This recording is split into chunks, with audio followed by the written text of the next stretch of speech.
Everything in life happens for one of three reasons. It's either a test, a sign, or you are being redirected. So when you face challenges in your life, ask yourself, which one of these three reasons am I being challenged? Am I being tested? Am I being redirected? Or is this a sign of something?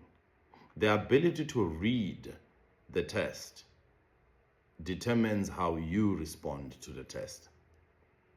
The ability to read the redirection from God, or the ability to read the sign, is what will help you make the right decisions when you find yourself in a situation where you are confused. But always remember, it can only be one of those three reasons. Whatever is happening in your life, it can be the loss of a job, it can be the loss of a loved one, whatever it is,